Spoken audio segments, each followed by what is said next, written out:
Então vamos lá. Na aula passada a gente terminou falando sobre função par e função ímpar, né? O que é uma função par? Uma função par, deixa eu relembrar aqui vocês. Toda função par, ela carrega essa propriedade aqui, ó. O f de menos x é igual a f de x. Isso para todo x no domínio da função. Então, se isso aqui sempre acontece, então você pode dizer que isso é uma função par. Além disso, você também tem uma função ímpar. Para ser uma função ímpar, basta que isso aqui aconteça, ó. Para todo x, isso aqui acontece. O f de menos x é igual a menos f de x. Tá? Então, se isso aqui acontece, a função é par. Se isso aqui acontece, a função é ímpar. E se nenhum dos dois acontece, ela não é par nem ímpar. Pode acontecer isso? Pode. Aliás, é muito comum você encontrar funções que não são par e nem ímpar. Uma outra forma de você detectar que uma função é par, apenas olhando o gráfico dela, é vendo se ela tem uma simetria com relação ao eixo y, né? Por exemplo, você tem a função modular. Vamos fazer aqui a módulo de x. Essa função aqui, ó, ela é assim. Tá? Quando você olha para o desenho dela, se você pegar aqui o eixo y como referência, você vê que ela tem uma reflexão, né? Ela tem uma simetria aqui em relação ao eixo y. Então, só de olhar essa função, você já pode dizer, olha, isso daqui é uma função par. Ou então, mesmo que você não conheça a cara dela, por exemplo, se você tivesse uma função assim, ó. Não sei, eu vou colocar aqui qualquer coisa, tá, gente?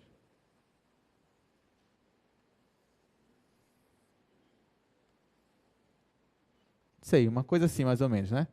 Eu não sei como é a cara da função, porém, como eu vejo que tem uma simetria em relação ao eixo y, eu posso afirmar que essa função aqui, ela é par, ok?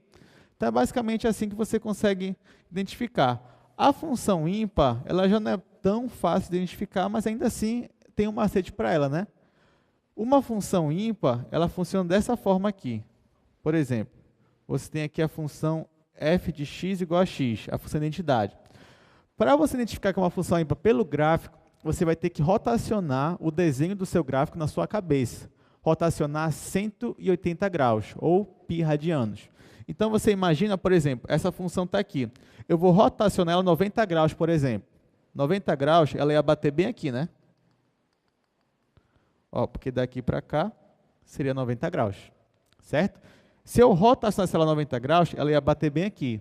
Só que não é 90, é 180. Então, se você rotacionar ela duas vezes 90 graus, ó, rotacionei uma vez, rotacionei de novo. Quando eu rotacionar de 180 graus, ela ia cair onde? Em cima dela mesma, né? Se isso acontece, é porque a sua função ela é uma função ímpar. Então, você vai ter que rotacionar a função, né, na sua cabeça, e se ela cair, pronto, você já sabe que ela é ímpar. Tá? Ok, além disso, eu perguntei na última aula se existe uma função que ela é par e ímpar ao mesmo tempo. Alguém descobriu aqui? Alguém tentou fazer? Alguém refletiu sobre a ideia, né?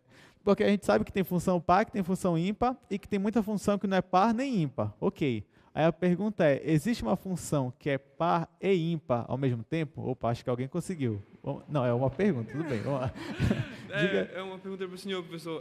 Só um minutinho, diga primeiro o seu nome e o seu curso. Eu sou o Leon de Civil. Leon? Engenharia Civil. Tá, ok, Leon, pode falar. Um monitor me falou que uma tática para descobrir se uma função polinomial é par ou ímpar é ver os índices dela. Se todos os índices do polinômio forem ímpar, então a função é ímpar. Se todos os índices do polinômio forem par, a função é par. Se tiverem índices par e ímpar no mesmo polinômio, então ele não é nada. Isso é verdade? Muito bem, vamos ver, vamos comprovar. Olha só, para a gente provar isso daí, você tem que fazer um caso geral, certo? O que é uma função polinomial? Uma função polinomial é uma função que tem essa cara aqui, ó. Ou seja, ela é x elevado a n. Aqui tem os índices, mas eu posso trabalhar sem índice por enquanto, tá, gente? Só para ficar mais fácil aqui. Mais x elevado a n menos 1, mais, mais x elevado a 1, mais x elevado a 0. Ok? Aí, olha só. eu quero saber se todos esses índices aqui fossem par, né? Então, por exemplo, se eu tivesse uma coisa mais ou menos assim, deixa eu chamar isso aqui de uma outra função, né? G de x, aí você tem x elevado a 2n mais 2n caracteriza uma função par, tá, gente? Mais 2n menos 2 mais até x ao quadrado. Mas ainda tem esse x0 aqui. Eu nunca provei isso aqui, eu estou experimentando agora, tá? E eu acho, olhando de cara, que a gente vai ter um certo probleminha aqui nesse último índice. Então, vamos lá. Digamos que todos os expoentes aqui sejam pares, tá? Eu posso caracterizar um número par assim, 2 elevado a n, ok? Ou 2 elevado a n, 2 vezes n. Então, eu poderia reescrever isso aqui da seguinte forma, ó. Isso aqui é igual a x elevado a n ao quadrado, mais x elevado a n menos 1 ao quadrado. Aí eu podia fazer com todo mundo. Aí esse aqui ficaria x ao quadrado mesmo, e esse aqui ficaria x elevado a zero. Tá? Mais uma vez, eu estou considerando um polinômio que só tem expoentes pares. Nesse caso aqui, quando eu fizer o g de menos x, o que vai acontecer? Como todos eles estão elevados ao quadrado, esse menos 1 ao quadrado vai dar o T1 positivo, ok? Então, vai dar a mesma coisa, porque você vai ter o seguinte, você vai ter menos x elevado a n ao quadrado, mais menos x elevado a menos 1 ao quadrado, mais, aí aqui, menos x ao quadrado, mais x elevado a zero. Tá? X elevado a zero é 1, tá, gente? Mas eu coloquei só por causa da definição do polinômio, tem que ter ele aqui.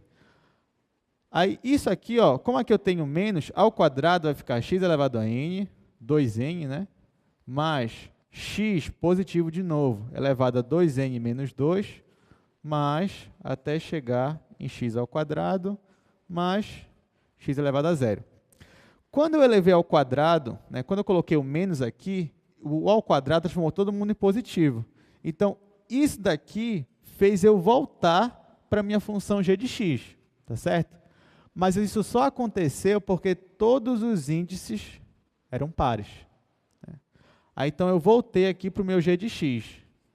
Então, sim, você pode afirmar que se você tem um polinômio, tá? Se você tem um polinômio e todos os expoentes dele são pares, tá? Então, esse polinômio você pode afirmar que é uma função par. Agora, para o ímpar, bora ver se para o ímpar isso aqui vai acontecer.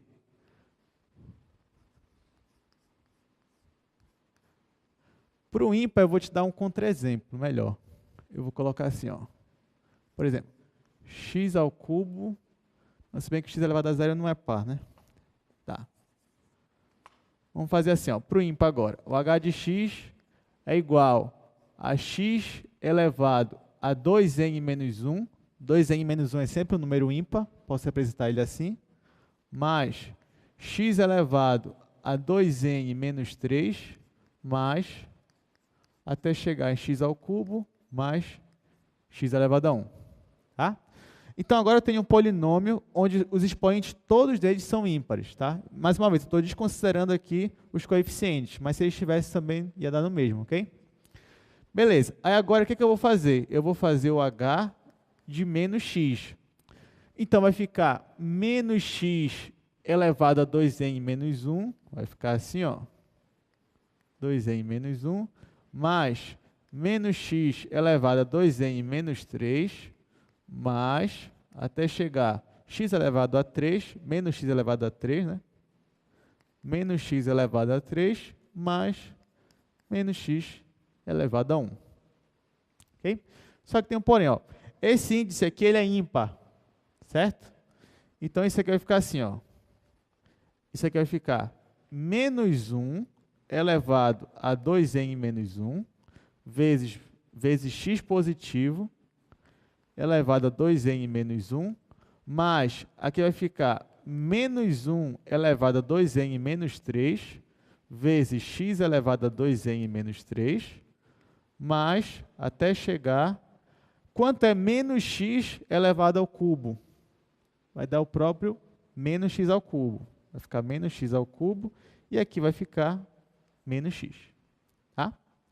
Agora, olha bem aqui. Menos 1 elevado ao índice ímpar dá quanto? Vai dar o menos 1. Tá? Então, para a gente economizar um tempinho aqui, eu já vou escrever só o menos 1 aqui, e aqui vai ficar menos. Aqui é a mesma coisa, menos 1 elevado ao índice ímpar, eu vou ter o menos 1. Então, já vou apagar por aqui, e vou deixar só o menos. Ok? Beleza, então olha só. Essa função aqui ficou menos x elevado a 2n menos 1, menos x elevado a 2n menos 3, até menos x ao cubo, menos x, é a mesma dessa? Não, não é a mesma dessa. Porém, qual é a única diferença entre elas? É que aqui eu só tenho sinal positivo e aqui eu só tenho sinal negativo. Certo? Então, eu poderia colocar o sinal negativo aqui em evidência. Aí, o que ia acontecer? Você ia ficar assim, ó, menos... Aí aqui ia ficar positivo, 2n menos 1. Aqui ia ficar positivo, vai ficar 2n menos 3. Até chegar em x ao cubo, até chegar em x. Tá? E aí pronto, olha só.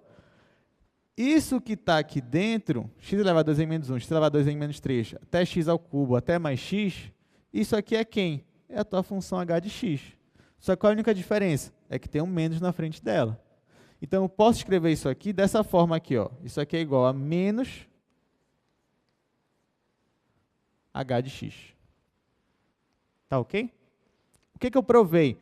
Eu provei que se você tem um polinômio que ele só tem expoente ímpar, aí o que vai acontecer? Ele vai ser uma função ímpar. Porque quando você colocar o menos x aqui, você vai ter menos h de x.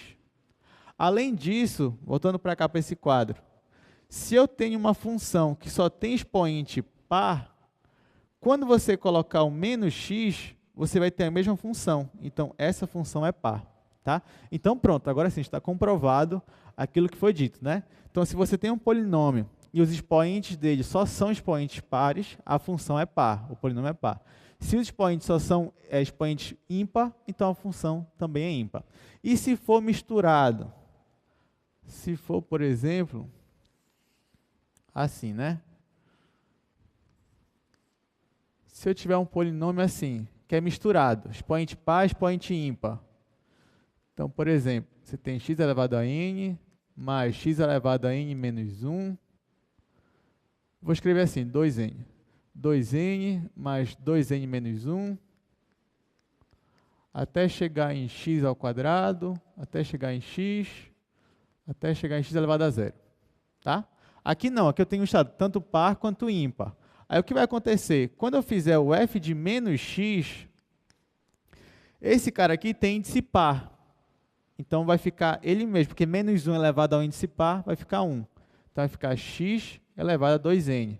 Esse daqui o expoente já é ímpar. Então quando eu levar menos 1 vai ficar negativo. Então vou ter mais, menos. Né? Aí vai ficar alternando mais, menos, mais, menos, mais, menos. Né? Até que vai chegar aqui no x ao quadrado, que vai dar mais, até chegar nesse daqui, que vai dar menos, até chegar nesse daqui, que vai dar mais. Então, olha só, nesse caso aqui, quando eu coloquei menos x, essa função que apareceu é a mesma dessa? Não, né? Porque aqui é mais, só que aqui é menos, aqui é mais. Então, já não é a mesma função. Então, não é uma função par. Além disso, se eu colocasse o menos 1 em evidência, eu ia conseguir voltar para essa função? Não, também. Porque aqui ia ficar negativo e aqui é positivo. Tá? Então, nesse caso, se você tem um polinômio cujos índices são misturados, uns são pares, outros são ímpares, então essa função ela não é par nem ímpar, ok? Quando está trabalhando com polinômios, né? Lembrando que polinômio são funções desse tipo aqui, cujo expoente é sempre um número inteiro, né? Normalmente a gente usa números naturais mesmo para representar o polinômio. Tá ok, gente?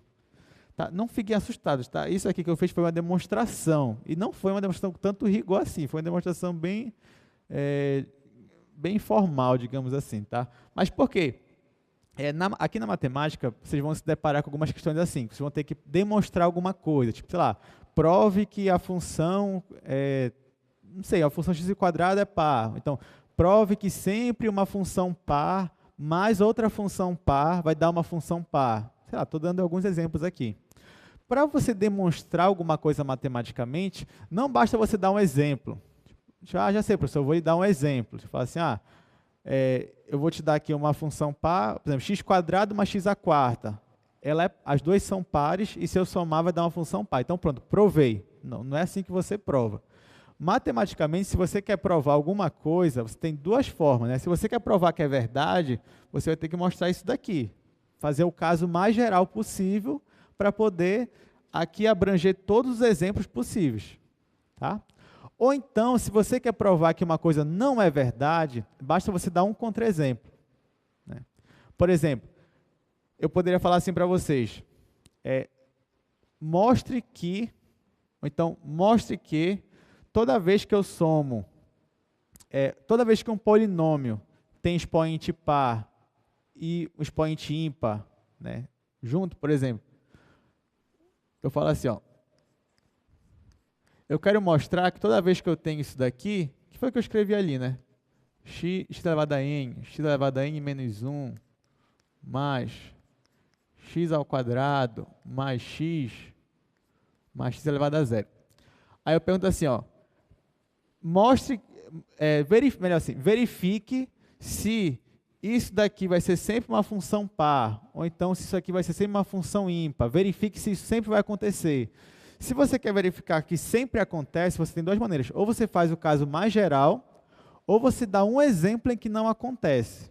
Tá? Aí sim você vai provar ou que é verdade ou que é mentira.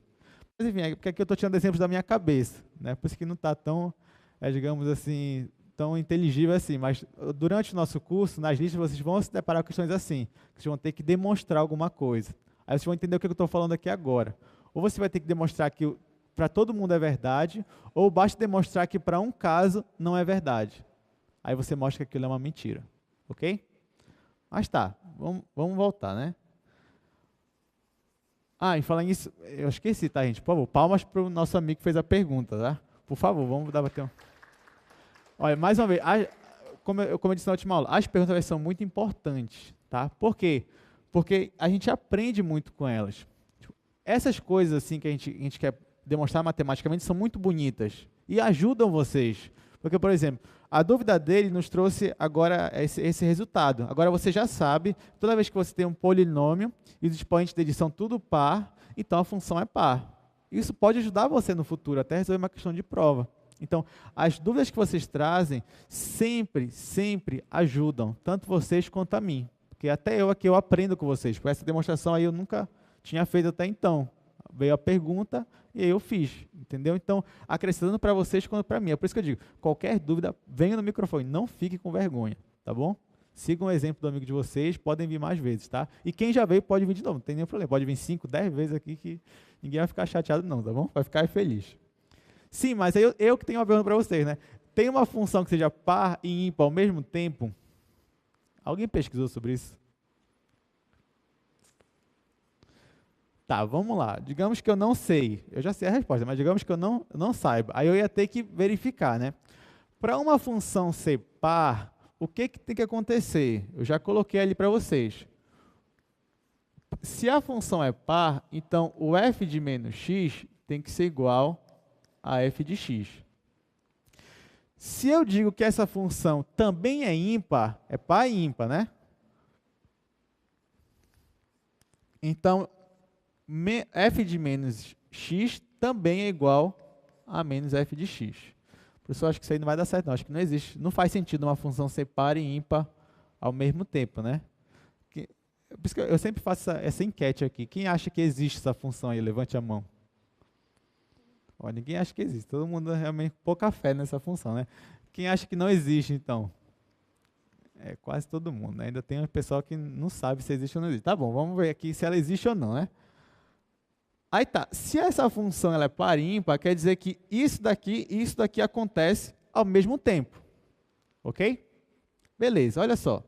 O que eu vou fazer aqui? Eu vou somar. Aqui eu tenho uma igualdade, aqui eu tenho uma igualdade. Tá? Então eu posso somar, que eu não vou desbalancear nada. Vou continuar com a mesma coisa. Só que antes de eu somar, eu vou multiplicar por menos 1 essa daqui. Tá? Se eu multiplico por menos 1, então aqui vai ficar menos, e aqui eu vou ter um mais. Tá? Aí agora sim, agora eu vou somar essa expressão. Quando eu somo, ó, vai ficar esse menos esse, ele mesmo. Então, ele vai cortar esse com esse. E aqui eu tenho f de x mais f de x. Então, eu vou ter o quê? Eu vou ter 2f de x é igual a zero. Isso aqui acontece simultaneamente, ou seja, essa função é par e ímpar ao mesmo tempo. Então, quem é f de x? Olha só, f de x vai ser 0 dividido por 2, ou seja, 0. Essa função existe? Existe, né? É a função constante nula. Então, olha só, para quem não teve fé nela, ela existe, está aqui, ó. Então, a função nula, ela é uma função par e ímpar ao mesmo tempo, tá? Porque, olha só, se você fizer o f de menos x, vai dar quanto? Dessa função aqui? Vai dar 0, que é igual a ela mesma. Então, ela é par. Além disso, se você fizer o f de menos x, mais uma vez vai dar 0, só que 0 é a mesma coisa que menos 0, que é ela mesma de novo. Então, está aqui, essa função, ela realmente é par e ímpar. Agora, quer ver graficamente? Pega aqui o gráfico dela. Olha só. Está aqui, né? Ela passa aqui no eixo x, paralela. Beleza. Ela tem simetria com relação ao eixo y? Tem, né? Se eu girar ela 180 graus, ó, girei 90 graus, ela vai parar aqui no eixo y. Girei mais 90, ela vai voltar para o eixo x. Então, ela é ímpar também. Tá bom? Então, pronto. Deciframos aí o mistério, tá? Tá, agora vamos então continuar com o nosso assunto, né? Qual é o assunto de hoje? Professor, esse assunto foi muito interessante, mas eu quero saber o de hoje, estou ansioso. Tudo bem, então, o nosso assunto de hoje. Já é limite? Ainda não é limite, infelizmente, né? Antes de a gente entrar em limite, a gente vai falar sobre funções transcendentes, tá? O que são funções desse tipo? São aquelas funções que não são algébricas, né? Como assim? Funções algébricas são funções que você consegue obter pela soma, pela subtração, pela multiplicação, pela divisão. Funções que você não consegue obter pelas operações elementares, você chama de funções transcendentes. Claro que isso é só uma definição, isso não vai ser cobrado de vocês, tá? Mas o que seria uma função transcendente? Então, exemplos dela, é o que está aqui no slide para vocês. Então, funções trigonométricas, logarítmicas, exponenciais, hiperbólicas. Então, são essas funções que nós vamos ver hoje. Lógico que a maioria dessas você já conhece, né? Mas pelo menos uma aqui eu acredito que vai ser novidade para vocês. Então, vamos lá, vamos começar. Então, olha só, quando a gente fala de função trigonométrica, não dá para deixar de falar nosso círculo, né, de raio unitário. Então, o que seria a função seno e a função cosseno? Ela é definida a partir de uma circunferência, né, de raio unitário e centro na origem. A partir dela, você define quem é a sua função seno e quem é a sua função cosseno. Então, vamos lá. Tentar fazer aqui um círculo. Tá, não está perfeito, mas dá para o gasto, né? Então, está aqui. Você tem uma circunferência, o raio dela é 1. O centro dela é a origem, tá? E aí, o que você faz? A função seno a cosseno, você vai obter a partir de uma rotação. Então, como assim? A partir dessa parte aqui, ó, eu vou girar. Eu vou girar, tá? Eu vou girar nesse sentido aqui, ó, sentido anti-horário. Tá? Então, o meu x, aquele x que vocês estão acostumados, né, o f de x, esse x aqui,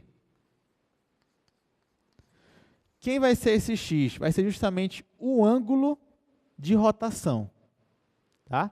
Medido em radianos. Aqui no nosso curso, aqui no ensino superior no geral, a gente não vai trabalhar com graus. Tipo, eu falo às vezes 90 graus, 180, mas é para facilitar o entendimento. Mas ainda assim aqui a gente vai trabalhar com radianos, tá? Então seria π sobre 2, π, 2π, é assim que a gente vai trabalhar. Então tá. Então digamos que bem aqui, ó, eu fiz uma rotação sempre começando daqui, tá?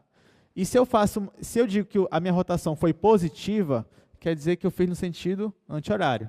Se eu digo que a minha rotação foi negativa, quer dizer que eu fiz no sentido anti-horário. Então, por exemplo, se eu digo que eu fiz uma rotação de 1 radiano, quer dizer que a partir daqui eu fiz um ângulo de 1 radiano e rotacionei nesse sentido. Se fosse menos 2, seria para cá. Ok? Beleza. Então, olha só. Digamos que eu fiz uma rotação, x seja, deixa eu pensar, π sobre 4 radianos. Tá? Tá.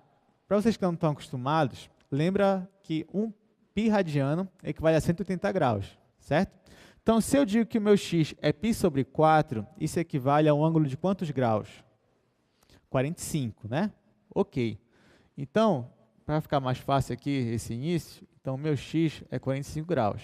Então, olha só, o que vai ser a função seno e cosseno? A partir daqui, eu vou fazer uma rotação de 45 graus no sentido anti-horário, porque é positivo, tá? Então, esse pedaço aqui, ó, ele vai rotacionar 45 graus. Então, ele vai parar mais ou menos por aqui. Tá? E bem aqui é o meu x. Tá? Então, a gente está acostumado a x ser um número qualquer, assim, sei lá, a gente trabalha com dinheiro, né? Então x é, sei lá, 10 reais, x é 2 maçãs, sei lá. Aqui não, o x é o ângulo mesmo, é o ângulo de rotação. Então tá. Aí aqui o x é π sobre 4, então eu rotacionei aqui no meu círculo 45 graus, que foi o que eu fiz. Tá. Aí quem vai ser o seno, e quem é a função cosseno? O cosseno vai ser justamente a projeção disso daqui, ó, a partir dessa rotação que eu fiz, a projeção aqui no eixo x, ou seja, esse valor aqui, projetado aqui na reta horizontal, vai ser o que eu chamo de cosseno de x. Tá? E se eu projetasse isso aqui nessa reta vertical, que é a reta y, então essa projeção aqui é o que eu chamo de seno de x. Ok? Então, um exemplo aqui bem simples. Por exemplo, para a gente entender aqui melhor, né? Bom, a maioria de vocês já sabe que o seno de 30 graus é igual a quanto? É igual a meio. Muito bem. É igual a 1 sobre 2. Tá, mas o que significa isso por definição? Significa o seguinte, que se você a partir daqui fizer uma rotação de 30 graus, digamos que o 30 graus seja mais ou menos aqui. Tá? Se você fizer uma rotação de 30 graus e projetar aqui no eixo vertical, que é o eixo y, essa medida daqui para cá, que é o teu seno de 30, é igual a meio. Ou seja, daqui para cá está valendo meio. Ok? É isso que significa. Então, se eu falo que o seno de 30 é meio, é porque se eu fizer essa rotação e eu fizer a projeção, esse valor aqui, né, o comprimento disso daqui, é metade desse comprimento aqui, que vale 1. Deu para entender, gente? Então, lógico que eu só estou relembrando. Isso aqui você já vem com essa ideia do ensino médio mesmo. Mas a função seno e a função cosseno você define a partir disso. Ok? Então tá, vamos voltar aqui para o nosso slide. Tem mais algumas informações aqui para a gente ver. Então tá aqui, foi basicamente o que eu falei, né? A função seno, ó, o domínio dela são todos reais, né? Então não existe nenhuma restrição na função seno. E o contradomínio são todos reais. Não estou falando que a imagem são todos reais, estou falando que o contradomínio são todos reais. Mas óbvio, qual é a imagem da função seno, né? Vamos voltar aqui para o desenho rapidinho, que eu esqueci de falar isso aqui. Olha só, eu posso girar isso aqui até 1000 graus, 2 milhões de graus, mas ainda assim, essa barra aqui, o máximo que ela pode alcançar verticalmente é chegar bem aqui, né? E aí a tua projeção vai ser isso daqui. Né? Ou seja, a tua projeção nunca vai fugir do círculo. Se a tua projeção nunca vai sair do círculo, quer dizer o quê? Que no máximo o teu seno ou o teu cosseno vai ser igual a quanto, já que isso aqui o raio é 1? no máximo vai ser 1. E no mínimo, né, já que a gente está considerando aqui a parte negativa também, e no mínimo o teu cosseno vai ser menos 1 e o teu seno vai ser menos 1, no mínimo. Ou seja, a imagem, tanto da função seno quanto da função cosseno, é o intervalo menos 1 até 1 fechado. Ok? Essa é a imagem. Beleza. Então, vamos lá. Está aqui o gráfico, né? Esqueci de mostrar o gráfico. Esse é o gráfico da função seno. O gráfico da função seno é o que a gente chama também de senoide, né? Ele é muito famoso, já sabe. E ele, ó, ele tem um período que a gente chama. Por quê? Porque ele repete a figura, né? Esse senoide aí, a figura vai se repetindo infinitamente, né? Então, ele é uma função periódica que a gente chama. Então, olha só. Começa aqui no 0, né? Acho que é bom a gente desenhar isso aqui junto, né?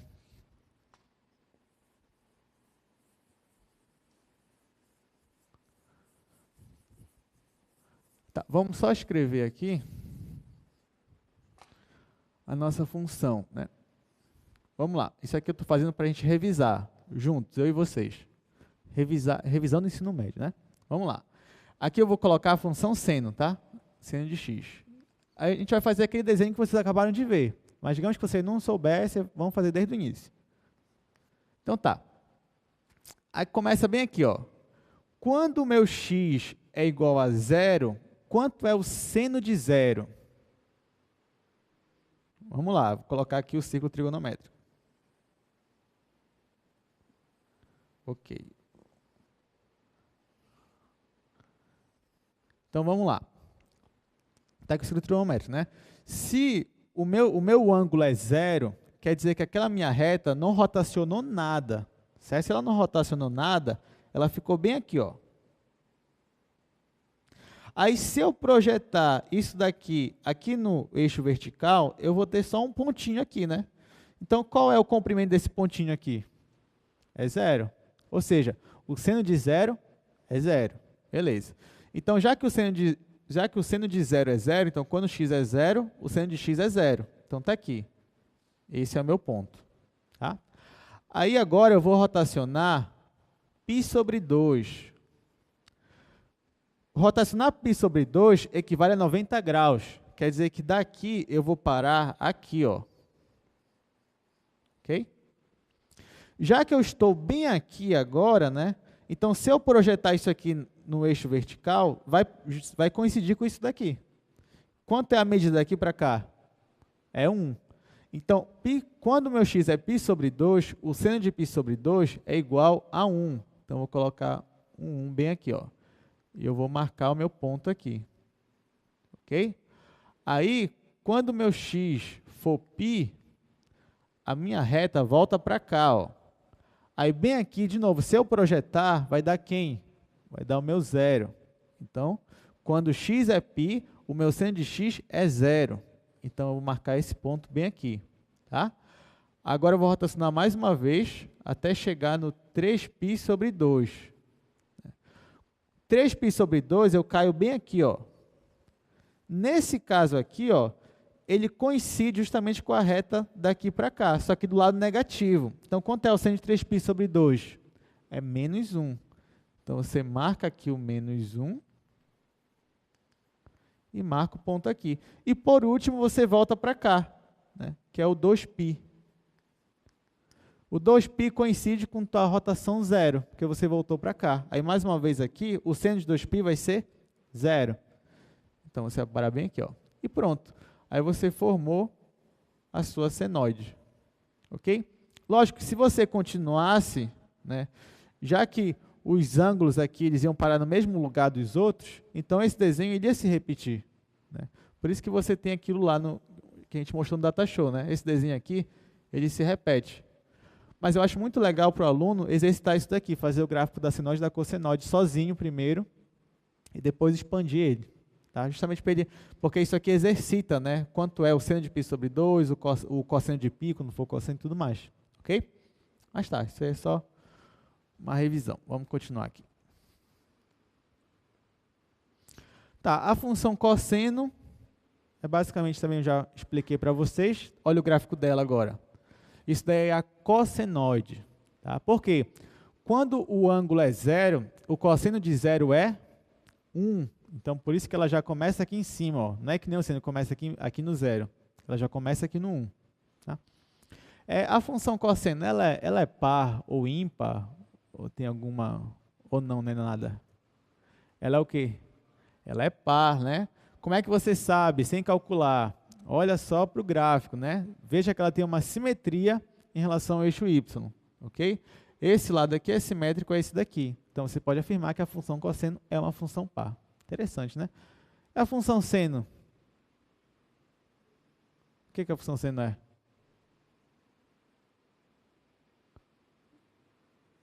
É mais difícil, né? Porque você vai fazer... Você tem que imaginar assim, uma rotação de 180. Né? Mas se você parar um pouquinho e fazer na sua cabeça, você consegue. Quem fez de cabeça descobriu. Ela é o quê? Ela é uma função ímpar. Tá? Então, a função cosseno é uma função par, a função seno é uma função ímpar. Ok? Ok, vamos continuar aqui. E a função tangente, né? Bom, a função tangente, por definição, ela é simplesmente a função seno dividido pela função cosseno, do mesmo ângulo, tá? Então, por exemplo, a tangente de π, quem é a tangente de π? Vai ser, se bem que a tangente de π nem existe, né? Que o cosseno, não, existe, cosseno de π menos 1, tá? Então, quem é a tangente de π? Vai ser o seno de π dividido pelo cosseno de π, ok? Sempre é o mesmo ângulo, tá, pessoal? Então, a tangente é seno sobre cosseno, mas do mesmo ângulo. Beleza, olha o gráfico dela, olha que interessante, né? Por que o gráfico dela é assim? Ou seja, por que o domínio dela não são todos reais? Né? Porque a função tangente, ó, ela é uma divisão de seno por cosseno. Toda divisão tem uma restrição. Qual é a restrição? Que o denominador ele não pode ser jamais zero. Quem é o denominador aqui? É a tua função cosseno. Então, em todos os pontos em que o cosseno seria zero, são descartados do domínio da sua função tangente. Por quê? Porque o denominador não pode ser zero. Tá? Então, é por isso que você enxerga isso aqui. Ó. Esse ponto aqui que está tracejado é o ponto π sobre 2. Quanto é o cosseno de π sobre 2? Cosseno de π sobre 2 é zero. É por isso que a função ela não chega a atravessar esse ponto aqui, porque ela não tem valor para x igual a π sobre 2, a função tangente. Ok? Então, agora uma coisa interessante aqui. Eu já falei que o π sobre 2 não faz parte do domínio da função tangente. Isso você já sabe, beleza. Mas, todos os pontos próximos de π sobre 2, não estou falando do π sobre 2, estou falando do próximo de π sobre 2, eles estão no domínio. Certo ou errado? Certo, né? O π sobre 2 não está, mas um número bem próximo disso está. Então, olha só. O que acontece, olhando para cá, para esse gráfico, né? Se você pegar um número muito próximo de π sobre 2, só que menor que π sobre 2, por exemplo, se você estiver mais ou menos por aqui, ó, onde a minha mãozinha está, então a função ela vai assumir valores cada vez o quê? Maiores, né? Então, quanto mais você se aproxima desse valor aqui, π sobre 2, mas para valores menores que π sobre 2, né, a sua função ela cresce ó, infinitamente. Tá? Agora, pensa numa nova abordagem. Vamos nos aproximar de π sobre 2, só que pela direita, ou seja, a valores maiores que π sobre 2. Né? Então, estou fazendo mais ou menos isso aqui. Ó. Por exemplo, o π sobre 2 está aqui. Eu tenho duas formas de me aproximar desse valor, né? É pegando valores próximos dele, só que pela esquerda, ou seja, menores dele, então, menores do que ele, ou seja, isso aqui. Ó, assim eu estou me aproximando dele, né? Todos os pontos que eu estou pegando aqui são menores que π sobre 2. Isso é uma forma de me aproximar dele. Outra forma de me aproximar desse número aqui é pegando números próximos dele, mas que são maiores do que ele. Ou seja, me aproximar pela direita. Ó. Se eu me aproximar por aqui, ó, estou me aproximando, né? Só que qual é a diferença? É que nesse caso aqui, todos esses números aqui são maiores que ele. E nesse caso aqui, todos esses números são menores do que ele. Mas, de qualquer forma, eu estou me aproximando desse mesmo número. Tá bom? Então, olha só o gráfico aqui. Então, voltando. Se eu me aproximar de π sobre 2 pela esquerda, ou seja, valores menores que ele, a minha função ela assume valores cada vez maiores. Se eu me aproximar de π sobre 2 pela direita, ou seja, por aqui, eu vou perceber que a função ela vai assumir valores cada vez menores. E ela, nesse caso aqui, ela cresce e nesse caso aqui ela decresce infinitamente, tá? O valor dela. Professor, por que o senhor está falando isso? Não vejo nenhuma aplicação para isso. Vocês vão entender, porque isso aqui a gente vai trabalhar em limites, tá? Mas é importante, desde já você já analisa aí os gráficos, perceba esses detalhes, tá? Que eu estou falando para vocês. Então vamos lá, o que mais nós temos aqui? Tá, existem outras formas, obviamente, de definir funções, né? Então, as funções trigonométricas. Então, por exemplo, a função secante, por definição, ela é 1 sobre cosseno de x. Então, qual é a restrição dela? Que o cosseno de x também não pode ser zero, né? Então, aqueles mesmos pontos π sobre 2, menos π sobre 2, que vocês viram, não vão estar no domínio dela. Quem é a função cossecante? É 1 sobre seno. Não vão confundir, tá? Então, cossecante não é 1 sobre seno, e a secante é 1 sobre cosseno, porque o pessoal coloca cossecante e pensa que é o cosseno. Não, cossecante é 1 sobre seno, e a secante é 1 sobre cosseno. E quem é a cotangente? É o cosseno sobre seno. Então, no caso da cossecante e da cotangente, o domínio dela são todos reais em que o seno de x não é zero. Tá? Então, por exemplo, nesse caso aqui, o x igual a zero faz parte do domínio aqui da cossecante? X igual a zero faz parte do domínio da cossecante? Sim ou não? Quanto é o seno de zero? Quanto é o seno de zero? É zero, né? Então, aqui ficaria 1 sobre zero. Não pode. Então, nesse caso aqui, o x igual a zero não faz parte do domínio da função. Aqui é a mesma coisa. X igual a zero não faz parte do domínio da função. Tá? Aqui não tem o gráfico dela, então eu vou mostrar para vocês aqui no GeoGebra agora, tá? Vou trocar aqui. Então, olha só. Esta daqui é a função secante. Então, olha só como é que ela se comporta, né? Esse tracejado aqui é o ponto π sobre 2. E aqui é o ponto menos π sobre 2, que é onde o cosseno é zero, que é onde não faz parte do domínio. Então, nesses pontos tracejados, ó, a função ela nunca vai cortar essa reta tracejada. Ó.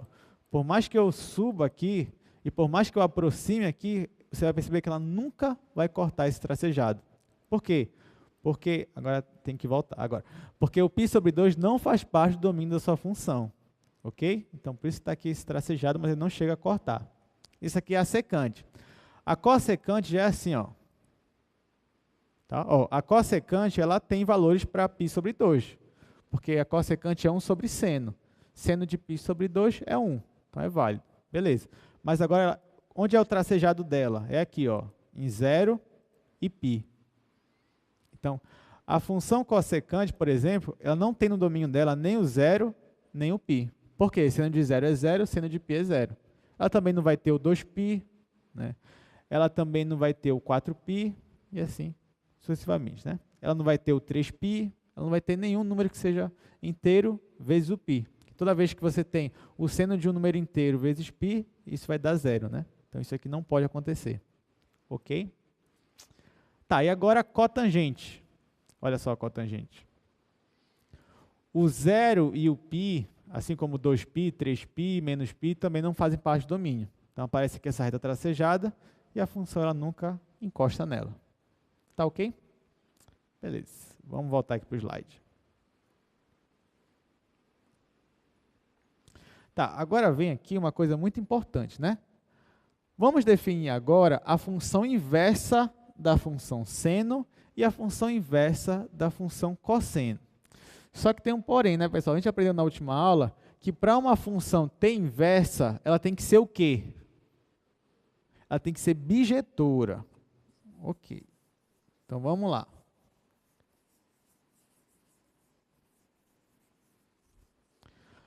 A função, vamos começar com a função cosseno. F de x igual a cosseno de x. Deixa eu apagar aqui rapidinho. Normalmente, a gente define a função cosseno como sendo o domínio real e o contradomínio os reais também, né? Normalmente a gente já define ela assim, a função cosseno. Aí tá. Aí como é que é o gráfico dela? O gráfico dela a gente acabou de ver. Ele é aquela cossenoide, né? Ele é uma coisa assim.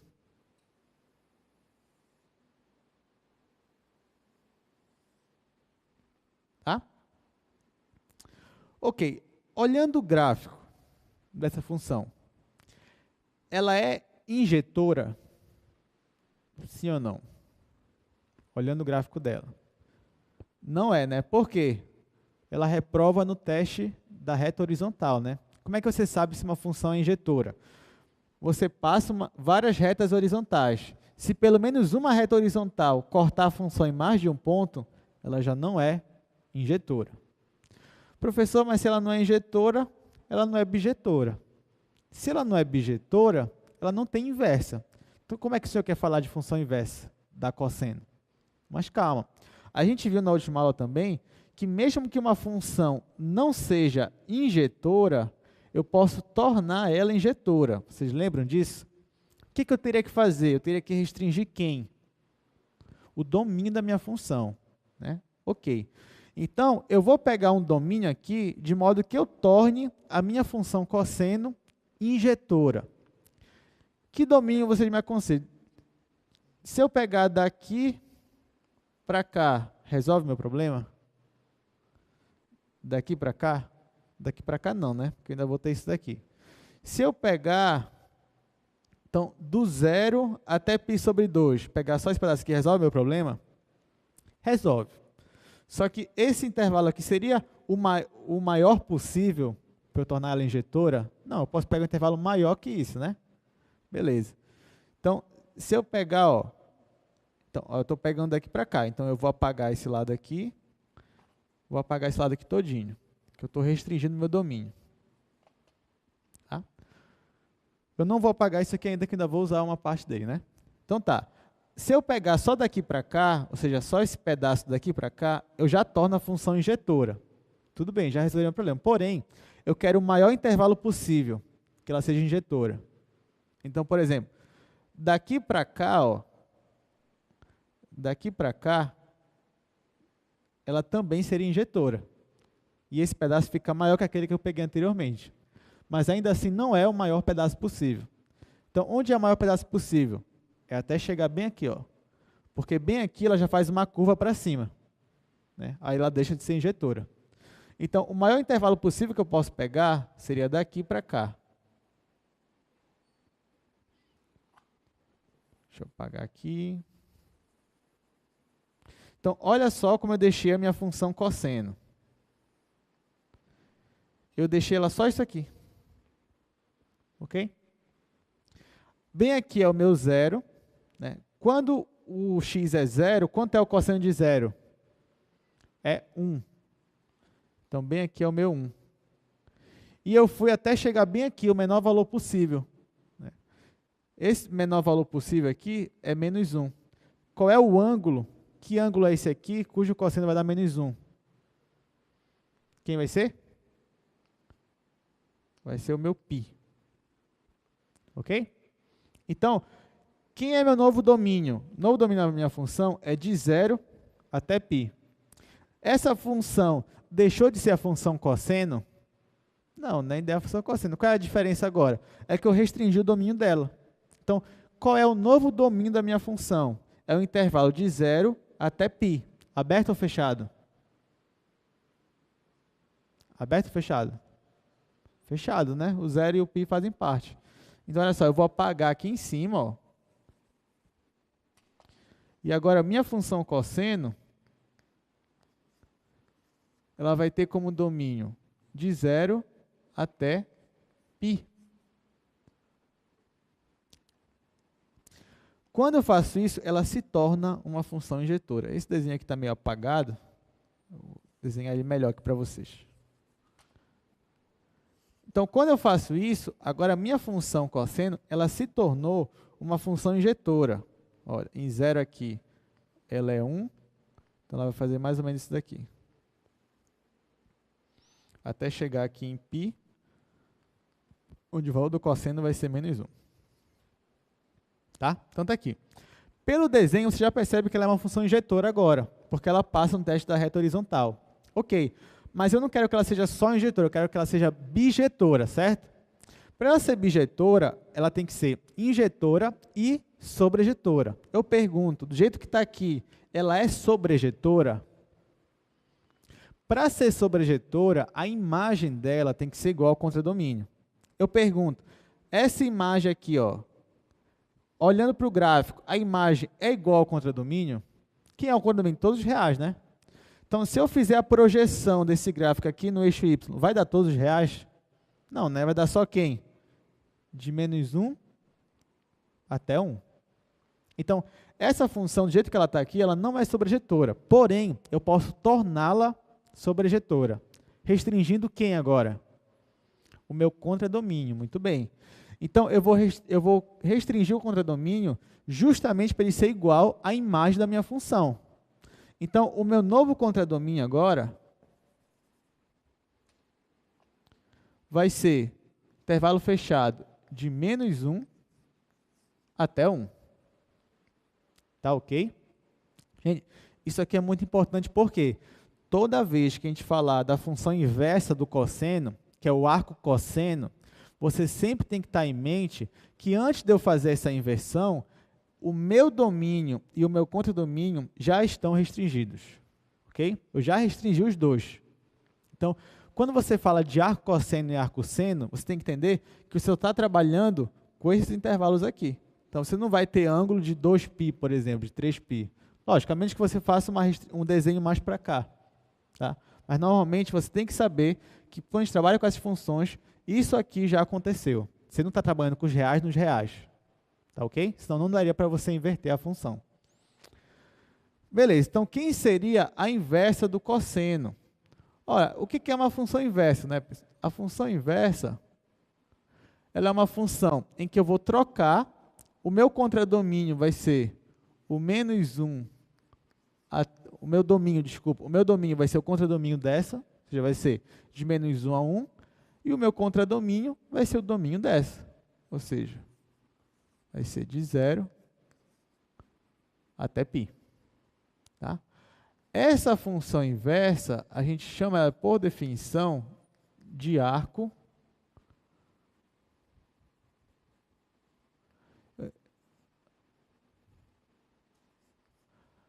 cosseno. Tá? Eu não lembro agora se tem 2C ou 1C. A gente é professor, às vezes a gente esquece até a nomenclatura. Deixa eu ver aqui. Tá, tem 2C mesmo. Ok. Tá, então a gente vai chamar essa função inversa de arco cosseno. Arco cosseno de x. Ok? Então, como é que você pensa a função arco cosseno? Por exemplo, bem aqui o que acontecia? Eu te dava um ângulo e tu me dava o comprimento lá daquela reta. Ok? O que é a função arco cosseno? Eu vou te dar um comprimento e tu vai me dar o ângulo correspondente a ele. Então, o que é inverter uma função? Você trocar o domínio contra domínio e você trocar a lei de associação. Então, antes, você associava um arco, ou seja, um ângulo, com um comprimento, com uma reta, digamos assim. Agora, você está associando um comprimento a uma reta com um ângulo, ou seja, com um arco. Por isso que o nome da função é arco cosseno. Ok? Beleza. Então, por exemplo, se eu perguntar para vocês, quanto é o arco cosseno de 0? O que eu estou querendo dizer aqui? Eu quero saber qual é o ângulo, né, cujo cosseno desse ângulo é igual a 0. Já é inverso, né? Ó, eu quero saber qual é o arco, ou seja, qual é o ângulo, cujo cosseno desse ângulo é 0. Quem é? Por exemplo, vamos lá, eu quero saber qual é isso aqui, por exemplo, eu quero saber quem é esse cara aqui, né? Esse cara aqui, ó, isso significa dizer que se eu pegar, deixa eu colocar θ aqui, eu quero descobrir, ó, quem é esse θ aqui, né? Só que isso aqui é inverso do cosseno. Então, isso significa dizer que o cosseno de θ é igual a 0. Ok? Vou fazer mais forte aqui. Tá? Então, quem é esse ângulo aqui? cujo cosseno dá 0? Quem é? É o π sobre 2. Então, aqui eu descubro que o arco cosseno de 0 é igual a π sobre 2. Tá? Ops. Aqui o θ é igual a π sobre 2. Aí vocês poderiam me perguntar assim, professor, mas não é só o π sobre 2 que dá 0, o cosseno, né? Você poderia me dar um exemplo, por exemplo, o 3π sobre 2 também resolveria meu problema. Só que aqui a gente está trabalhando com uma função inversa, e eu restringi o domínio contra domínio. Então, a resposta aqui mesmo é só π sobre 2. Por quê? O 3π sobre 2 não faz parte aqui, né, do meu contradomínio. Tá? Porque o meu domínio é só entre -1 e 1. Ok? Então, não tem... Olhando para cá, a gente não vai ter valores assim, 3π sobre 2. Você vai sempre ter uma resposta no primeiro ou no segundo quadrante, de 0 até π. Lógico, mais ou menos, a não ser que você restrinja aquela figura de uma outra forma. Okay? Mas isso aqui é justamente para não gerar ambiguidade, né?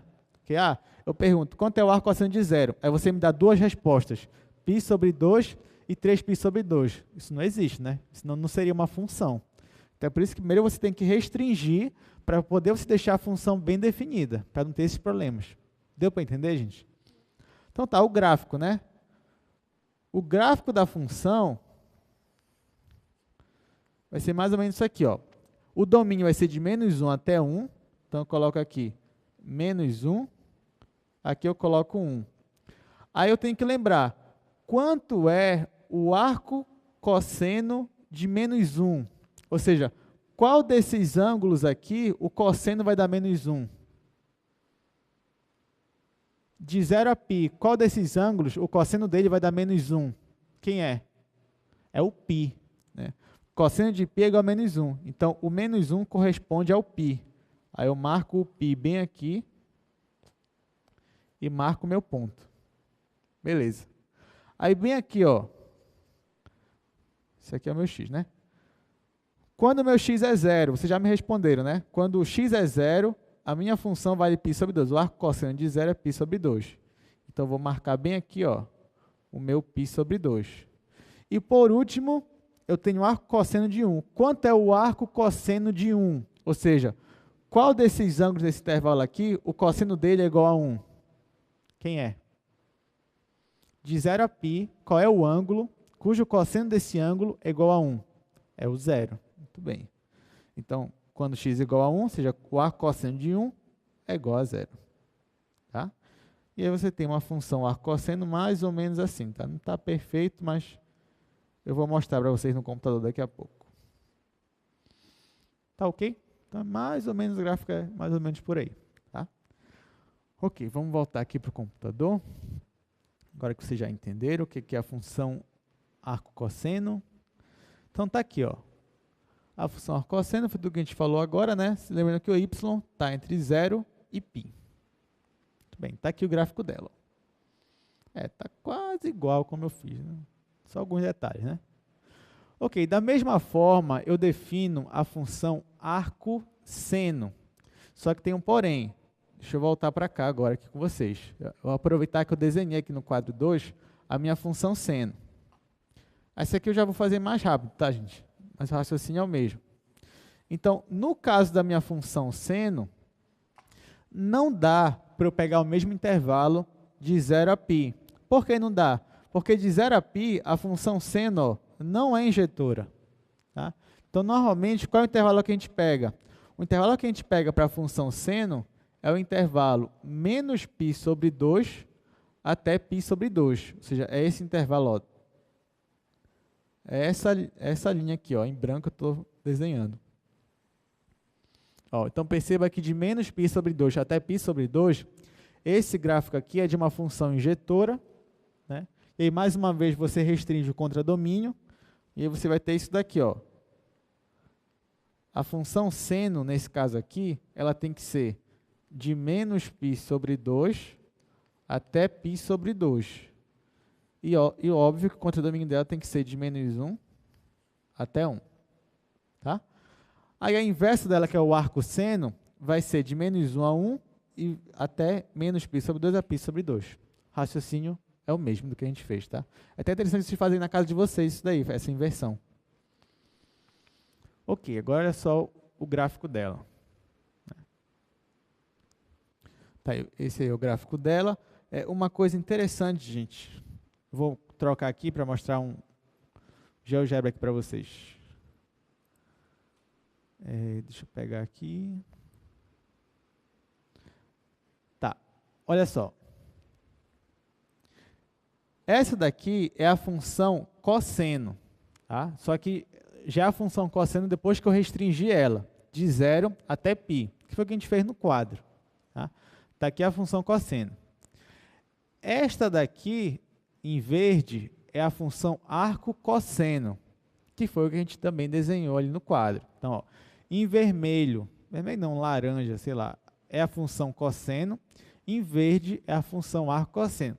A gente viu na última aula que existe uma propriedade interessante, né, falando de gráfico, entre o gráfico da função e o gráfico da função inversa dela. Qual é essa propriedade? Que elas são simétricas em relação a quem? Em relação à reta y igual a x, né? Então tá, olha aqui no gráfico. Se eu pegar aqui a reta y igual a x, ó, tracejar, perceba que existe uma reflexão aqui, ó, desse gráfico aqui que está em laranja com o gráfico que está em verde. Né? Existe aqui uma reflexão em relação a essa reta aqui. Ok? Interessante, né? Então, visualmente, assim, graficamente, você consegue perceber quando você tem uma função e a inversa dela juntas. Tá? Ok, vamos voltar para cá. Tá, a função arco tangente é a mesma ideia, né? Só que você vai restringir o domínio também de menos π sobre 2 até π sobre 2. Só que olha só, uma coisa interessante aí na função arco tangente. Olha só, a função tangente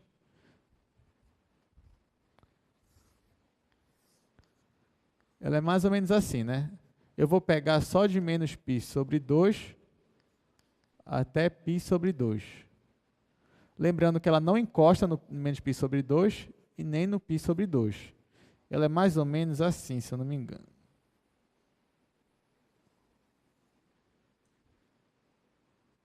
Ok? Qual é a imagem dela?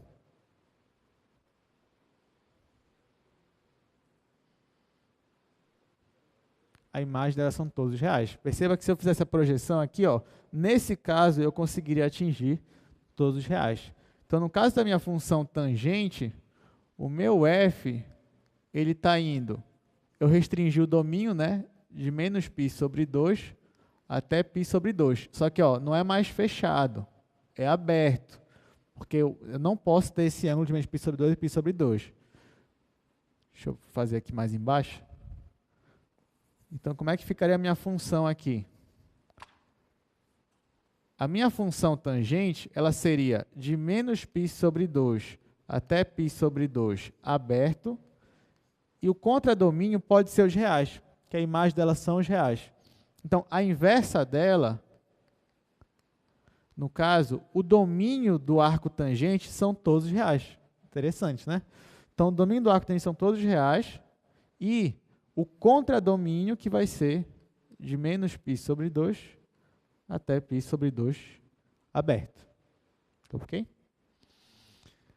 Por isso que aqui na figura, ó, perceba que não existe, ó, nenhuma restrição em relação a x. Ele cresce, ó, infinitamente para a esquerda e para a direita. Você pode ter qualquer x real que você quiser, né? Agora, claro, a imagem dela, ó, só é entre menos π sobre 2 e π sobre 2. Isso aqui é para o arco tangente. Tá? Então tá, vamos falar agora de um outro tipo de função, que é a função exponencial. Então, a função exponencial ela é caracterizada desta forma aqui, ó. Ela não é mais... A gente está acostumado com x elevado a um número, né? Então, a incógnita é elevada a um número. X elevado a 2, x elevado a menos 1. Agora é o contrário. A incógnita, ou seja, a variável, é o expoente. Entendeu a diferença? Então, o teu número real que vai ser a tua base. Então, na função exponencial, ó, você tem f de x é igual a elevado a x. O teu x agora é o expoente. Tem algumas restrições. O teu a tem que ser maior que zero, né? Por que o teu a tem que ser maior que zero, né? Por que ele não pode ser... Ele não pode ser zero, porque senão zero elevado a um número, né, vai dar zero. E zero elevado a zero vai dar problema, mas isso é outra história. E não pode ser negativo, porque se o x for 2, por exemplo, vai ficar... Se o x for meio, aí vai ficar menos 1 elevado a meio, que vai ser raiz quadrada de menos 1. Não pode também. Mas, enfim, isso é outra discussão. Só, por enquanto, a gente está definindo aqui que o a tem que ser maior que zero. Tá? Na função exponencial, o teu a tem que ser maior que zero. Se ele for igual a zero ou menor, vai dar problema. E tem que ser diferente de 1, né? Porque se ele for 1 elevado a qualquer expoente vai ser sempre 1. Aí você vai ter uma função lá constante, não é o que a gente deseja. Tá? Então, beleza. Então, essa função aqui é chamada função exponencial. A imagem dela, eu já adianto para vocês, são todos os reais positivos. Né? E quando eu digo reais positivos, eu estou excluindo realmente o meu zero. Tá? Então, está aí o gráfico dela. Olha só. Está aqui, ó. Esse é o gráfico da sua função exponencial. Isso se o seu a for maior que 1. Tá? Se o seu a for maior que 1. Aí a sua função aqui, ó, ela vai ser sempre o quê? Crescente ou decrescente? Crescente. Beleza. Tem como ela ser decrescente? Tem. Como? Se o a estiver entre 0 e 1. Ok? Se o a estiver entre 0 e 1, a sua função exponencial ela vai ser decrescente. Agora eu pergunto para vocês, se você tem uma função que ela é estritamente crescente, ou seja, ela só cresce, ou ela só decresce, eu posso afirmar que ela é injetora, essa função? Sim ou não? Posso, né? Ó, pensa só, se você tem uma função que ela só faz crescer, só cresce, então ela nunca vai assumir uma imagem igual a outra. Né? Porque olha só, por exemplo, digamos que eu tenho uma função bem aqui, ó. A função ela só cresce, cresce, cresce, cresce. Se ela só cresce, pensa numa reta horizontal que passando por ela. A reta horizontal nunca vai cortar 2 pontos. Porque para cortar 2 pontos, eu teria que fazer isso daqui, ó. Por exemplo, isso daqui. Só que se eu fizer isso daqui, ó, já acabou, a função começou a decrescer. E não é o que eu estou dizendo, né? Eu estou falando que a função só cresce. Então, se você tem uma função que ela só cresce ou só decresce, você já pode afirmar que ela é injetora. Por que eu estou falando isso? Porque, olha, quer dizer que a minha função exponencial ela é sempre injetora, porque ela é sempre crescente ou sempre decrescente. Se ela já é injetora, isso já é o quê? Meio passo, né? Só falta mais meio para chegar no quê? Para ela ser bijetora. E aí eu consegui inverter a minha função. Né? Mais tarde, a gente vai falar com mais calma isso daqui a pouco. Antes disso, lógico que tem algumas propriedades, né, da função exponencial, que todos vocês já conhecem, ok? Todo mundo já conhece, né? Mas é importante relembrar. Então, se você tem um a elevado a x mais y, isso vai ser igual a elevado a x vezes a elevado a y. Uma coisa interessante, gente, perceba que a função exponencial, ela transforma uma soma em um produto. Vocês perceberam isso? Olha só, a elevado a x mais y, isso vai ser igual a elevado a x vezes a elevado a y. Então, ela transformou uma soma em um produto. Tá? E ela transforma a subtração numa divisão. Tá? Então, a elevado a x menos y é igual a elevado a x dividido por a elevado a y. Isso aqui a gente está relembrando, não é à toa não, você vai usar muito isso aqui no nosso curso, tá? Então, se você não lembra, tente revisar isso na sua casa. A elevado a x vezes y é igual a elevado a x elevado a y. A elevado a menos x é igual a 1 sobre a elevado a x. Isso aqui também é muito importante. Aqui também, a elevado a m sobre n é igual a raiz enésima, ou seja, o n aqui na raiz, né? Dentro dela, o a elevado a m. Ok? Olha, esse P6, eu acho que é o único que vocês talvez não tenham visto no ensino médio, mas ele é muito interessante, olha só.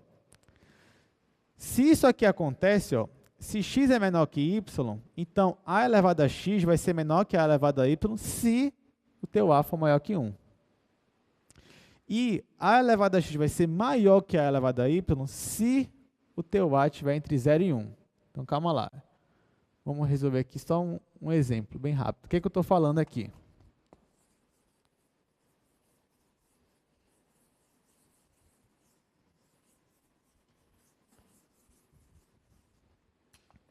Estou falando o seguinte aqui, ó. Se isso aqui eu estou falando que acontece. Se eu tenho x é menor que y. Aí eu pergunto para vocês, se x é menor que y, isso implica que se eu pegar um número a, transformar na base, também vai ser menor? Isso implica nisso? Não necessariamente. Tá? Isso aqui só acontece se o teu a for maior que 1. Por quê? Porque quando o a é maior que 1, a tua função exponencial ela é sempre o quê? Crescente. Se você tem uma função crescente, toda função crescente mantém a desigualdade. E toda função decrescente altera a desigualdade. Ok? Quer ver um exemplo aqui numérico? Por exemplo, digamos que x é 1, y é 2. Tá? Aí, se eu pegar um a maior que 1 e colocar como base, isso aqui vai permanecer. Pensa num a qualquer, sei lá, a igual a 3, por exemplo. Então, isso aqui implica que 3 elevado a 1 é menor que 3 ao quadrado. Isso é verdade. Agora, se eu pegasse um a entre 0 e 1, a desigualdade não ia permanecer. Quer ver? Pensa no a igual a 1 sobre 2, por exemplo. A igual a meio. Se a for igual a meio, aí aqui ó, vai ficar meio elevado a 1, e aqui vai ficar meio elevado a 2. Só que meio elevado a 2 é 1/4. 1/4 é maior que 1/2? Não. Então, nesse caso aqui, ó, a sua desigualdade, ela vai alterar. Então, é isso que eu estou falando ali. Então, se o seu a é maior que 1, então a desigualdade, nesse caso aqui, permanece. Agora, se ele for entre 0 e 1, a desigualdade vai ser alterada. Mas por quê? Porque quando o a está entre 0 e 1, a sua função ela é o quê? Decrescente. Toda vez que a função é decrescente, o sinal da desigualdade vai alterar. Se ela for crescente, o sinal permanece. É isso que você tem que entender. Tá bom? Ok, agora que a gente já viu as propriedades, vamos continuar aqui, né? Tá, isso aqui é uma pergunta que talvez não faça muito sentido para vocês agora, mas no futuro vai fazer. Eu quero saber o seguinte, qual é o valor de A, ou seja, que número real aí, né? Que número real tem que ser esse A para que essa função exponencial ela tenha uma reta tangente com inclinação igual a 1 no ponto 0,1. Calma lá. Está aqui o gráfico, olha só. Vocês concordam comigo que em toda função exponencial, o ponto 0,1 pertence a ela? Certo ou errado? Toda função exponencial, o ponto 0,1 pertence a ela. Porque sempre que o x for 0, um número real elevado a 0 vai dar 1. Beleza. Aí eu quero saber o seguinte, se eu pegar uma função exponencial, deixa eu pegar aqui no quadro para vocês.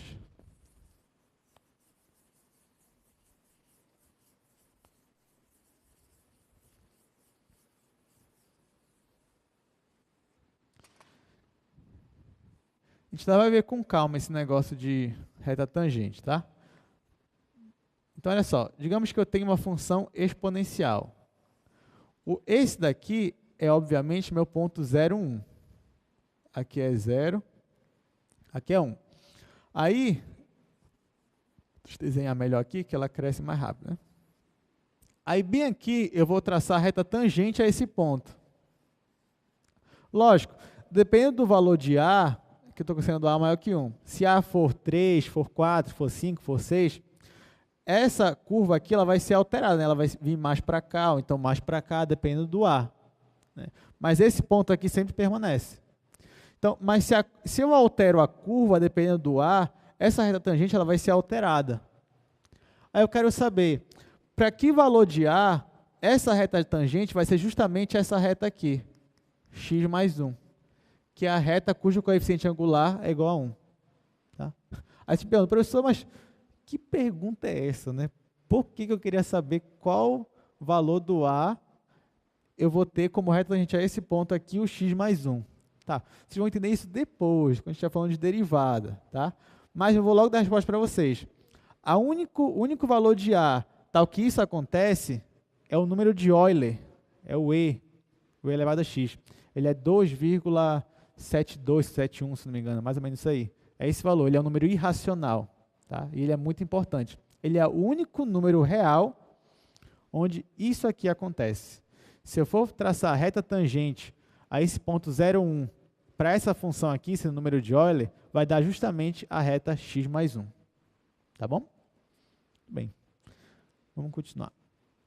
Como eu falei para vocês, a função exponencial ela já é injetora. Então, para eu transformar ela numa função sobrejetora, é mais fácil, né? É só eu colocar a imagem dela igual ao contradomínio. É isso que a gente fez aqui, ó. A função inversa da função exponencial é a função logarítmica, ou seja, a função log. Vocês estão acostumados no ensino médio, né? Beleza. Como é que é a função log? Ó? O domínio dela são os reais positivos, já que a imagem da exponencial são os reais positivos, e o contradomínio dela são os reais, tá? Assim como eram os reais lá na minha função exponencial. Então, está aqui, ó, você tem log de x na base A e uma inversa da outra. Lembrando que, ó, mais uma vez, o A ele tem que ser maior que zero, ou seja, a base do log tem que ser maior que zero, e o A não pode ser 1. Isso vem de onde? Vem justamente da função exponencial. E uma é o inverso da outra. Então, se você quer calcular um log, você pode calcular uma função exponencial ali para descobrir aquele valor do x ou do y que você quer calcular. Isso você já vê no ensino médio, não é novidade, né? Então, uma coisa interessante, olha só. A função logarítmica, como ela é o inverso da exponencial, então olha só, a exponencial transforma a soma em multiplicação. A logarítmica, ela transforma a multiplicação em soma. Então, ó, log de x vezes y na base A é igual a log de x na base A mais log de y na base A. Professor, eu tenho que saber trabalhar com log aqui em cálculo? Tem, bastante. Tá? Então, quem não está acostumado ainda com log, tente revisar isso. Pode pegar o seu caderno de ensino médio mesmo e revisar, que a gente vai usar muito log aqui, a gente não é brincadeira não. Tá? Então, vamos lá. Log de x sobre y na base A vai ser igual a log de x na base A menos log de y na base A. Então, ela transforma uma divisão numa subtração. Outra propriedade importante é essa daqui, ó. Se você tem x elevado a y na base A, esse expoente aqui, ó, ele passa para frente, né? Então fica y vezes log de x na base A. Tá, ok? Então, olha só. A exponencial, ela transforma uma soma num produto. A logarítmica transforma um produto numa soma. Essa daqui transforma uma subtração numa divisão. Essa daqui faz o contrário.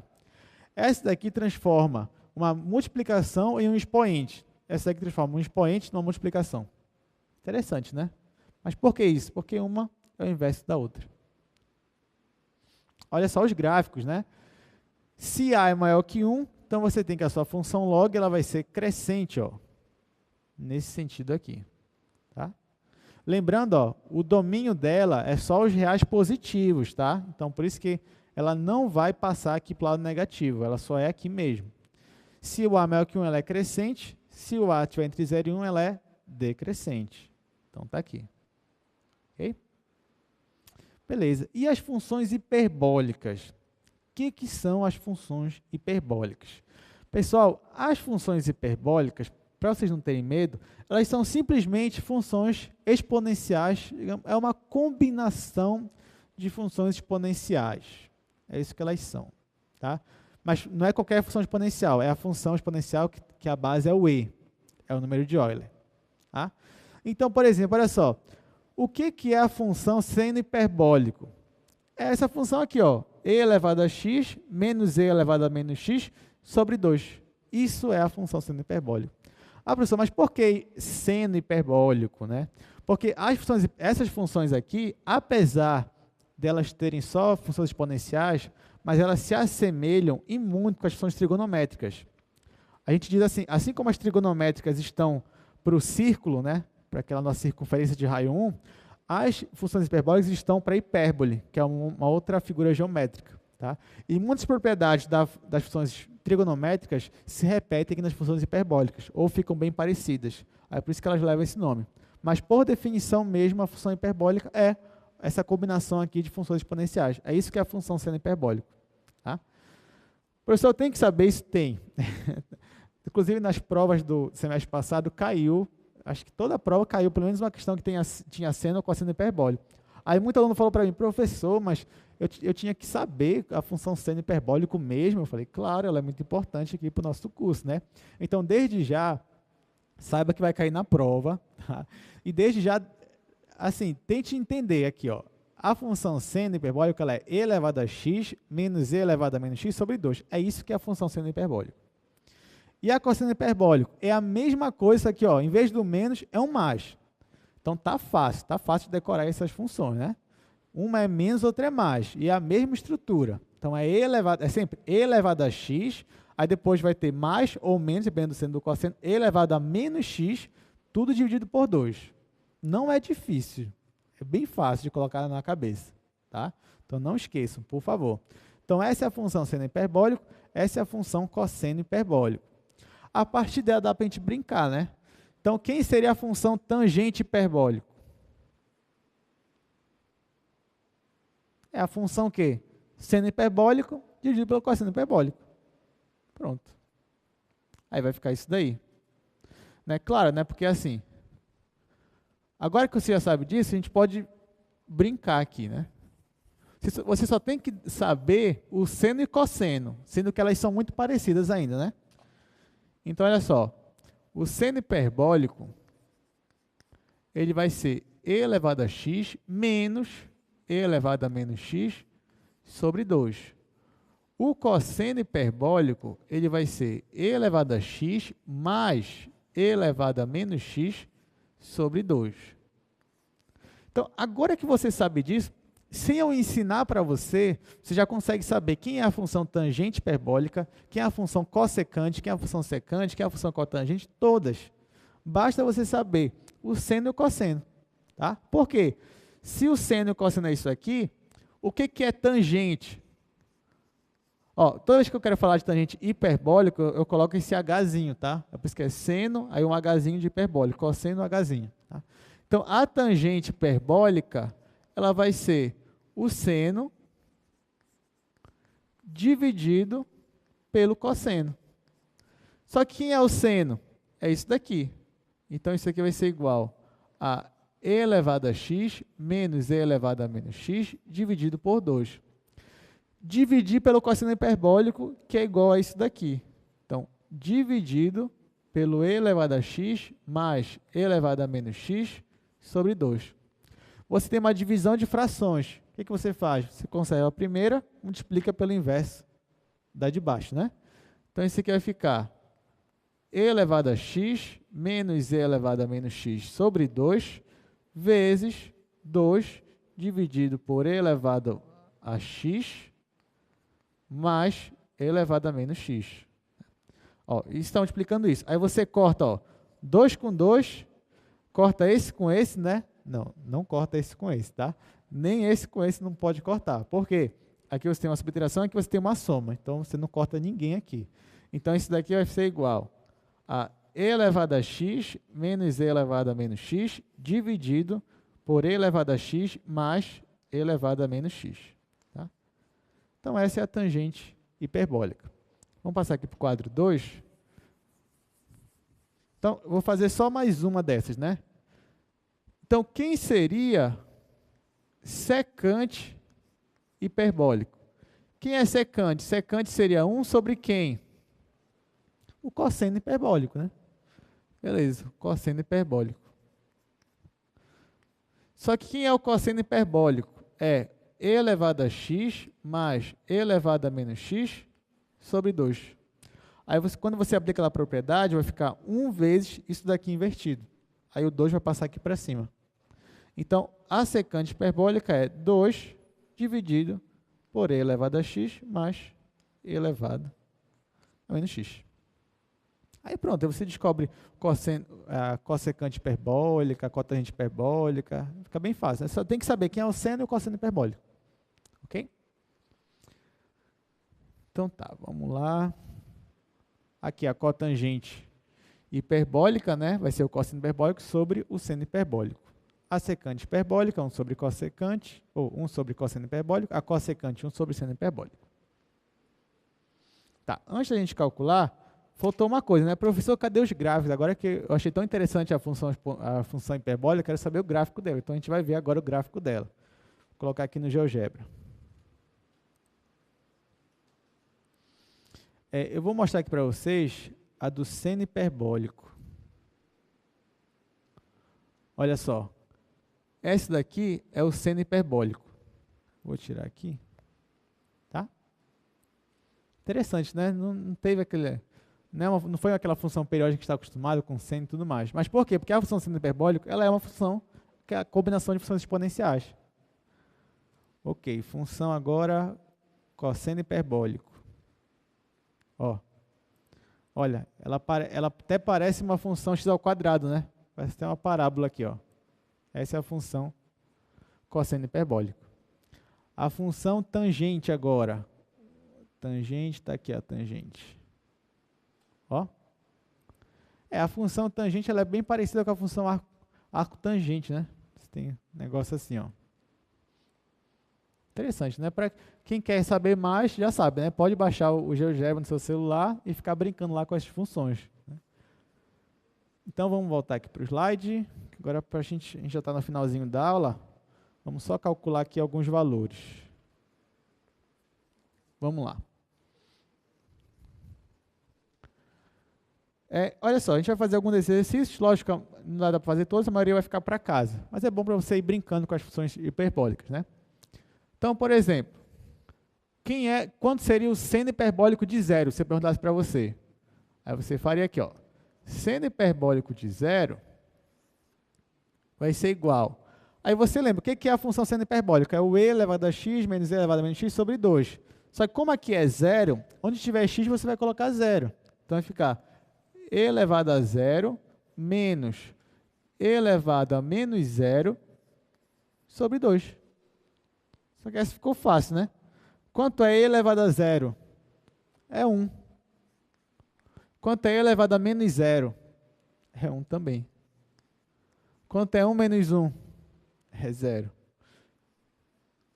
Então tá aqui, ó. Olha, assim como o seno de zero é 0, o seno hiperbólico de 0 também é 0. Tá?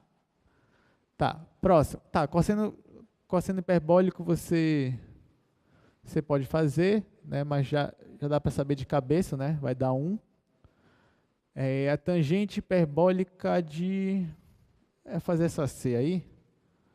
Tangente hiperbólica de 1. Bom, a tangente hiperbólica de 1 vai ser a tangente hiperbólica, né? Inclusive, tá bem, vocês podem acompanhar. Mas ela vai ser e elevado a 1 menos e elevado a menos 1 dividido por e elevado a 1 mais e elevado a menos 1. Tá? Onde tinha x eu coloquei 1. Basicamente é isso. Então isso aqui vai ser igual a e. Ó, e elevado a menos 1 é a mesma coisa que 1 sobre e. Então vai ficar e menos 1 sobre e dividido por e mais 1 sobre e. Tá? Você pode deixar assim. Não é a maneira mais elegante de se colocar, mas poderia deixar assim. Tá? Aqui eu não vou deixar vocês fazerem em casa, vocês irem exercitando. Mas basicamente é isso. Você substitui o valor, acha que é a função. Próximo agora. Eu quero fazer principalmente essa D. Vamos terminar essas questões com essa letra D aí. Seno hiperbólico de Ln de 2. Vou fazer até aqui no quadro 3 para a gente encerrar.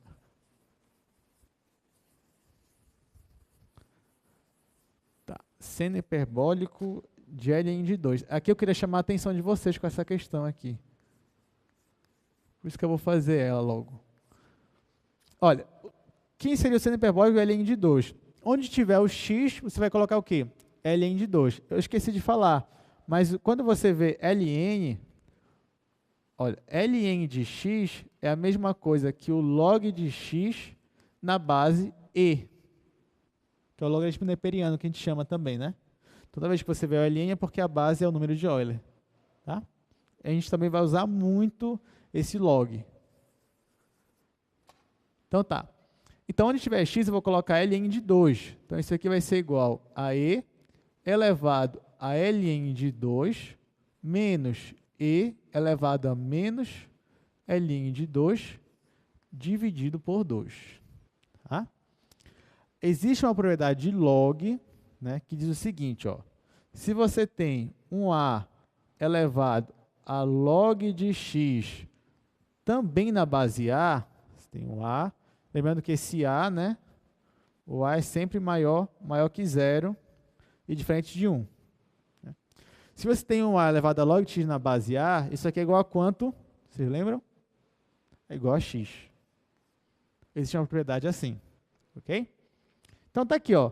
O que é o ln? É o log de 2 na base e. E aqui você tem e. Então você tem e elevado a log de 2 na base e. Então isso aqui vai dar quanto? Vai dar o seu 2, né? Então isso aqui vai ser igual a 2. Esse cara aqui vai ser igual a 2, porque aqui você tem e elevado a log de 2 na base e. Isso aqui é 2. Menos, e esse daqui? Vai ser menos 2? O que vocês acham? Intuitivamente a pessoa pensa logo, isso aqui vai ser menos 2. Estou certo ou errado? A maioria pensa, normalmente pensaria logo em cortar aqui, né? Ficaria o 2, só que tem esse menos 2, ficaria menos 2. Né? Só que você não pode fazer isso, tá? Essa propriedade, ela só vale, ó, quando não tem um menos aqui na frente. Tá? Mas tem como você eliminar esse menos aqui da frente? Tem. Existe aquela propriedade de log, né? Que você pode pegar o expoente e jogar aqui para frente, multiplicando. Você pode fazer o inverso. Você pode pegar esse número que está multiplicando e jogar aqui como expoente. É isso que eu vou fazer. Eu vou pegar esse menos 1 e jogar para cá como expoente do 2. Então, vai ficar e elevado a log natural de 2 elevado a menos 1. Então, olha só, eu tirei o menos daqui e joguei para cá. Agora que eu fiz isso, ó, não tem mais nenhum menos aqui para me atrapalhar, agora eu posso aplicar essa propriedade. Tá, aí divide por 2, primeiro, né? Agora sim, agora aplica a propriedade. Então, isso aqui vai ser igual a 2 menos e elevado ao log natural de 2 elevado a menos 1, vai ficar quem? O 2 elevado a menos 1. Dividido por 2. Aí aqui dá para melhorar, né? Quanto é 2 elevado a menos 1? É 1 sobre 2. Então, você vai ter 2 menos 1 sobre 2 sobre 2. Aqui você pode melhorar. Isso aqui vai ficar... Eu vou logo fazer, tá? Isso aqui vai ficar 4. 4 menos 1, 3. 3 dividido por 2, dividido por 2, vai dar 4. Mas você pode fazer isso com calma na sua casa. Aqui eu só tirei MMC, aí ficaria 3 sobre 2 dividido por 2. Aqui ficaria 3 sobre 4. Tá? Agora, a última coisa, você poderia me perguntar, professor, para que eu queria saber isso na minha vida, né? Negócio de funções hiperbólicas. Elas são muito úteis nas aplicações de engenharia, por exemplo. Então, só para a gente encerrar a aula, eu trouxe duas aplicações. A primeira é a catenária, a famosa catenária, é uma curva lá. Não sei se você já reparou, né? Você está viajando e você fica olhando para os postes, né? Aqueles postes têm aquele fio lá pendurado nos postes, né? O formato que o fio faz é uma catenária. É uma figura geométrica que a gente chama de catenária, que é dada justamente por essa função aqui, ó. Então, quando você vai projetar postes, né, aqueles elétricos lá, você usa a função hiperbólica. Olha que interessante, a função cosseno hiperbólico. Outra, quando você quer trabalhar com ondas aquáticas, elas também são formuladas por meio dessa função aqui, a velocidade delas, que tem a tangente hiperbólica dentro dela. Tá? Então, professor, isso aqui não serve para nada. Serve sim, senão a gente não estaria estudando, né? Então, tá aí duas aplicações muito importantes, né? Eu pergunto do poste, mas esse professor está doido. Nunca que eu vou ficar olhando para o poste e ver que figura geométrica é aquele fio. Eu sempre achei que era uma curva qualquer. Não é uma curva qualquer, é uma catenária. Agora você já sabe. Bom, gente, então é isso. Obrigado aqui pela presença de vocês. Na próxima aula a gente continua, tá bom? Obrigado.